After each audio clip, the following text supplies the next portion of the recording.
ঘুম থেকে উঠে কোনো দিন বাড়ির সামনে একটু হাঁটাচলা করে আসি। আর সকালবেলা ঘুম থেকে ওঠার পরে কিন্তু ব্রাশ করে আমি এসে একটু কুলেখাড়া রস খাই। তবে রোজ এটা খাই না, 2-3 দিন ছাড়া একটু খাই। তারপরে একটু গরম চা, তার সাথে 2টো বিস্কিট খাই। যেহেতু চা খাওয়ার অভ্যাস রয়েছে, তাই একেবারে অভ্যাসটা ছাড়তে পারছি না। তারপরে বেলাতে যেরকম মুড়ি খাই, কোনো দিন রুটিও খাই, তবে মুড়িটাই বেশিরভাগ দিন খাই। আর তারপরে কখনো ইচ্ছে হলে একটু মিষ্টি দই, কখনো আবার একটু টক দইও খাই। ফলটা আমি বেলার দিকে তেমন একটা খাই না, ওই বিকেলের দিকে ঘুম থেকে ওঠার পরে কয়েকটা ফল, নাহলে ফলের জুস, যখন যেটা মন চায় খাই।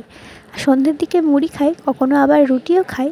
আর তা না হলে কখনো এরকম ইপ্পি বানিয়ে নিই ডিম দিয়ে, আর তা না হলে কখনো আবার স্যান্ডউইচ বানিয়েও খাই।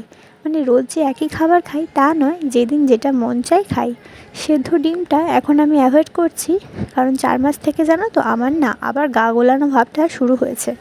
তাই ডিমের পোচ না হলে ডিম ভাজা, এটা মাঝে মধ্যে যদি মুখে স্বাদ লাগে তো খাই, না হলে ডিমটাকে আমি অ্যাভয়েড করি।